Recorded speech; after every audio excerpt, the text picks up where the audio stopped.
His messages to you, His miraculous signs to you, so you can now become committed to guidance. Now become serious. This was step 2. Step 2 was hold on to the Qur'an and use that as an excuse to create brotherhood. Use as an excuse to create unity. You know what we're seeing here tonight? This is not Nouman Ali Khan, this is the power of Qur'an. This is Qur'an. It can create unity. We don't even know each other. But I sense a genuine brotherhood. You feel it too. This is powerful. This is what Qur'an can do.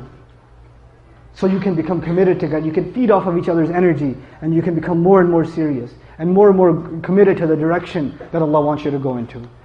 The final step, if we get through this step and we have a healthy community and we have brotherhood among each other, then we are ready for the next step. You don't go to the next step until you take care of step 1 and step 2. Eventually we'll be at step 3. What's step 3? وَلْتَكُمْ مِنْكُمْ أُمَّةٌ يَدْعُونَ إِلَى الْخَيْرِ. Out of you, a group should rise. They should be made up of people from you. And their job will be to call people to good things. They'll be always inviting people to good things. In other words, not every one of us is going to hit the podium, but there will be a group that will come from us. When the brotherhood is created, talents will be identified, and we're going to hone those talents, and the entire community is going to invest in those talents, and they're going to rise. And they're going to call people to good.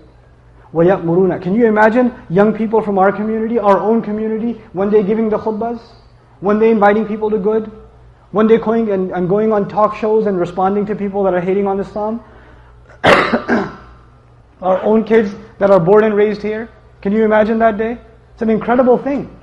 When they're from among you, calling to the good. يَدْعُونَ إِلَى الْخَيْرِ وَيَأْمُرُونَ بِالْمَعْرُوفِ وَيَنْهَوْنَ عَنِ الْمُنْكَرِ. Probably one of the most misunderstood concepts in the entire Qur'an.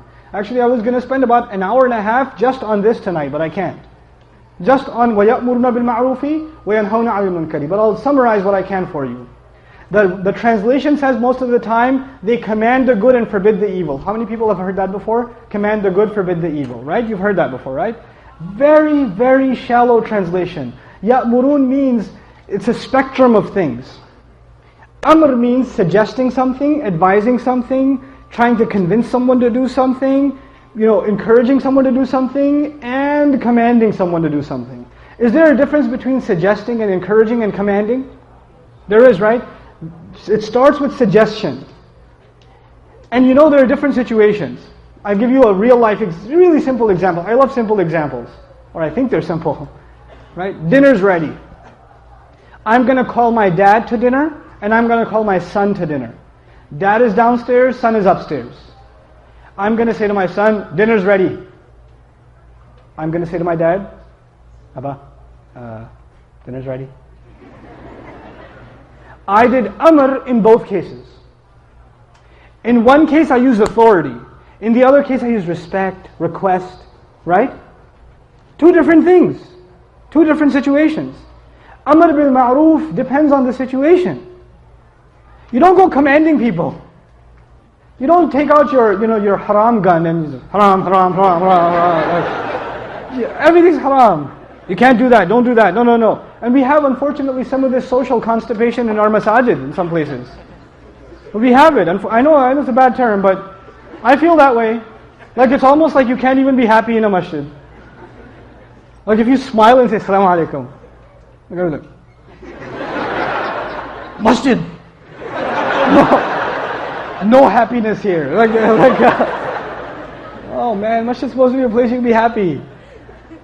Don't be judgmental on people. Don't just tell people you should be doing this. That's haram. That's not right. And the guy, this happened in a masjid recently. These youth came to the masjid in Ramadan, last Ramadan, and some of these kids have never been in a masjid. Like they're Muslim, but they've never been in a masjid ever. The kid walks into the masjid. He's got a couple of earrings.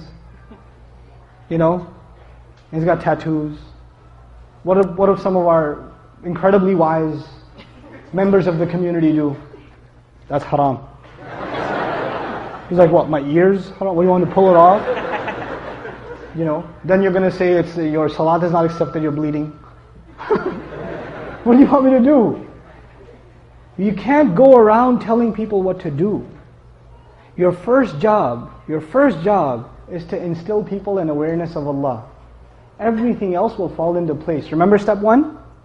So what does Amr bil Ma'ruf really mean? It means call people to good, decent behavior. Encourage people to do the right thing. Don't worry about the finer details. They will happen. They will take care of themselves. Worry about the big things. You know, you can correct someone on how high their pants are, and you can try to advise someone to get out of a liquor store, which is a priority. Think about that. You know, you're correcting someone. No. You need to pray all 20. 20 Taraweeh, or don't come at all. Seriously? Okay, alhamdulillah. The situation outside is under control, they're saying. Alright, alhamdulillah.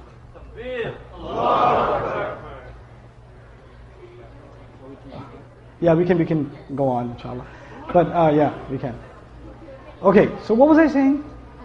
Something about Islam? Yeah, priorities. When you're going to bring up an issue, make sure it's an issue of priority. There are finer details in our deen. Brother, the way you're making wudu is not correct. It may be true. The way he's making wudu is not correct. That's not the way to bring it up though. That's not the way to bring it up. That's not Amr bil Ma'ruf. That's just you trying to show people that you know more than them. That's just you inflating your own ego. Don't do that. And eventually, when we become a community of encouraging each other to do good, and I tell you what that is, I'll give you some practical examples of what you should be encouraging people to do. Tell people how are you raising your kids? What do you plan on doing with the kids? You know, even for Muslims that aren't practicing their religion, even they're worried about their children, right? Even non-Muslims are worried about their children. And so when we bring that priority, then people actually, that concern for our children is an actual easy vehicle by which people can start coming closer to their religion too. Coming closer to becoming more serious about their deen. يَأْمُرُونَ بِالْمَعْرُوفِ وَيَنْهَوْنَ عَنِ الْمُنْكَرِ. They forbid all disgusting, vile things. Before you talk about halal and haram issues, which most of you and I are not qualified to talk about anyway, let's talk about evil things first. Outright evil things. What are evil things? These are things like shamelessness in the media. Shows that make fun of prophets. And our kids watch them. And they have no problem with it. The kind of munkar that's going on nowadays, I feel, is, you know, I don't necessarily come out and say Twitter and Facebook and all that stuff is haram, because I don't think personally, I don't see that it's forbidden. But I do see that Muslims they have no standards. We have no standards in how we talk. When somebody says something and you want to put a comment about what they said, most of the time it's a compliment or an insult. You tell me, compliment or insult? Insult. Most of the time you want to say something that puts somebody else down. This is just not how a Muslim talks. So we just don't talk like this. That's not how we're supposed to communicate. This is a kind of munkar. You're just creating bad feelings among each other. You're making a culture out of making fun of each other. لَا يَسْخَرْ قَوْمٌ مِّنْ قَوْمٍ. Don't let any group make fun of another group. Don't do that. That's just not how you should do. Right? Another munkar is just how much we're allowing our standards to drop in what we watch on TV and what we watch in movies. We allow ourselves to say it's only PG-13. It's only R, but it's only got one bad scene. Everything else is fine. Did you see the special effects? I mean, who of you is going to go on Judgment Day? You're being interrogated about the movie and say, did you see the special effects though? It's amazing. No, at that point it's not worth it. Stop making excuses. Stop making excuses. And one of shaitan's jobs is to make bad deeds no big deal. So when somebody says, you know, that's a really bad idea, the first thing shaitan will put in your head is, come on man, lighten up. Relax. Everything's haram for you. Live a little. You won't be saying that later on. You'll be saying that now. This is the essential message of Qur'an. وَيَأْمُرُونَ بِالْمَعْرُوفِ وَيَنْهَوْنَ عَنِ الْمُنْكَرِ وَأُولَٰئِكَ هُمُ الْمُفْلِحُونَ. And those are the ones that are truly successful. The rest of my conversation with you guys will be about this ayah and how we can create a culture around this ayah within the Muslim community, within every single masjid in the country, within Houston, within the city of Houston, inshallah ta'ala.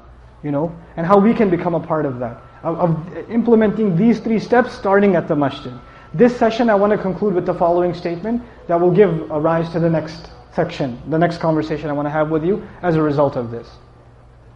What I want to share with you is the most important agenda of Muslims in this country is to raise a good family. We have no other agenda than that one. To be the best husband we can be, to be the best wives we can be, to be the best mothers and fathers we can be, to raise the best sons and daughters we can raise. And to be the best sons and daughters we can be. This is our number one agenda. There's no other agenda. The institution of family is under attack. It's being destroyed. It's caving in from the inside. And we have to protect it. Now this institution of family, you know what gives it strength? What supports it? Is the masjid. The masjid protects the family. That's what it's supposed to do anyway. The masjid is a place where you're supposed to be involved not as just a man, not as just a married couple, not just for the boys. It's supposed to be a place for the entire family. It's supposed to be where families learn their religion, where they learn to meet other Muslims and create a culture of Islam. What's the other place you're going to meet Muslims regularly? The weekly convention Muslims have is the Jum'ah prayer. Right? It has our families need to be connected to the masajid. Now, the other thing is our masajid cannot survive until they have involvement from the entire family. When our masajid only have involvement from the men, fights break out. When our masajid only have involvement from some group from the community, fights break out. When the masajid have involvement from the entire family, the priorities stay straight. We do things for kids, we do things for women, we do things for men, we take care of every element of a community. So the community needs the family and the family needs the community. They both need each other. If you try to raise a family disconnected from the masjid, disconnected from, when I say community, I actually mean masjid. Please understand, when I say community, I mean masjid. When you try to raise a family that's practically disconnected from the masjid, disconnected from the community, you are asking for trouble. Because over time, it will become easier and easier for you to let go of more and more of the religion. Families that moved out to some random boondocks where the dad got a job and there's no masjid out there and he's raising his kids by himself, only Muslim family, 2 Muslim families in the entire town. After 10, 15 years when their kids are teenagers, they're the ones that are writing emails that you can sense the tears when they were writing them. What should I do with my kids? I don't know. I don't know what happened between me and my wife. Because there was no community. So the family started falling apart. We need each other. You know, the communities in Texas have a huge advantage. We really do. We have a huge advantage. I come from New York. We don't have that kind of advantage, I'm telling you. Most communities, we don't have that advantage. We have an immense advantage here. We have the opportunity. We have all the ingredients. We got to use them though. We got to put them together now. It's not, we're just getting started. The masajid have been built by the mercy of Allah. Now it's time to bring them to life. Now it's time to fill them with our families. So inshallah we'll talk practical steps about that and some really important considerations that all of us need to have in developing healthy communities inshallah ta'ala. After our break, I'll give you guys a 10-minute break. Is that the official verdict? 10 minutes? Take 15. Go make some long distance phone calls. Go. Go. I'll talk to you in 15 minutes. Assalamu alaikum wa rahmatullah. I don't want to sit down and talk because I can't see you. And if you can't see me, you'll start talking to each other. And that's also problematic. Okay. So I want to dedicate this last session, or section, to... I'm sorry, it is the last section. No! Houston's very passionate people. Okay, so I want to dedicate this last conversation to something that I find very relevant and I think important, and it should be brought to the awareness of as many communities as possible. I've talked about it on multiple occasions before. I don't know if it's made its way up onto YouTube or not, but I'll share it with you anyway. And what I want to talk to you about is the fundamental differences between a cult and a community. The fundamental differences between a cult and a community. So there's 2 words here now, cult and community. In a cult, everybody's supposed to look the same. They're supposed to talk the same. They're supposed to walk the same. They're supposed to dress the same. They're supposed to say the same thing. They're supposed to acknowledge validity from the same source. It's this like, create zombies. Right? That's what a cult is. Nobody can think for themselves. Nobody can disagree from the opinion that everybody else has. If you disagree even a little bit, you're a hypocrite, you're a sellout, you're a kafir, you're a munafiq, you're a fasiq. Every name you can find in the book is you. In a community, differences are welcome. You can be different from others. Your language can be different, the way you dress is different, maybe even your understanding can differ. Your teachers may be different than other people's teachers. In religion, you can have different teachers. A community is diverse. A cult is cut off. This is one thing. A cult says, we are the only right way. And anybody who says even a little bit different from us is off the straight path. So if you want to save yourself, don't listen to them. Don't listen to anybody but us. We'll save you. A cult does this. A community says, this is what we've come to understand. We know there are other people who disagree with what we have to say. We welcome a conversation. We're willing to understand what others have to say. We're willing to exchange ideas in a healthy way within Muslims and even with non-Muslims. So this is not just this differentiation between Muslims, but even if non-Muslims have something they disagree with us in, instead of calling them kafir, and they're the ones over, don't listen to them, we can invite them and we can have a healthy conversation with them in a respectful fashion. That's what a community does. In a cult, when somebody makes a mistake, when somebody gets out of line, they're cut off. You're no good. You know, you're a munafiq now, you're a hypocrite now. You didn't do what was expected of you. In a community, when somebody makes a mistake, the point of the community is to pick them back up and brush the dust off of their clothes and say, come on, everybody makes mistakes, it's okay. Well, we're here to help you. It's a big difference. That's what a community does. A cult it passes judgment on people. It establishes that the leader is superior to the followers, and all the followers basically have really low self-esteem. They put all of their confidence in a leader. They themselves have no regard. They have no respect, really. And they have low self-esteem even for themselves. You'll find in a cult that members of a cult, they'll never speak for themselves. They'll always say, our cult leader said. I'm not going to replace the word cult leader with what they use, but they'll use somebody who always said. They can never even speak on their behalf. They can't think for themselves. It's impossible. And they attribute this kind of almost absolute authority to their cult leader. In a community, there's actually an open conversation between leadership and the people. And people can even criticize leadership and say, I don't think what you're doing is right. Or I'd like you to explain why you're doing this, because I think there's a better way of doing it. And that's not taken as offensive, so long as it's not presented in an offensive way. So the community understands how to disagree in a respectful way, and leadership understands how to take those disagreements and respond to them in a respectful way, and there's this open channel communication. One of the most important differences, when somebody joins a cult, they become distant from their family. When somebody joins a cult, the cult says your family is part of fitna. You should stay away from them. They take you away from deen. Your family is dunya, it's worldly. You don't worry about your family, worry about deen. The community says, no, your family is part of your deen. Making your family better, taking care of your family, spending time with your family is a part of your religion. You have to do it. You have to be a good dad and a good husband and a good father and all this stuff, a good mother.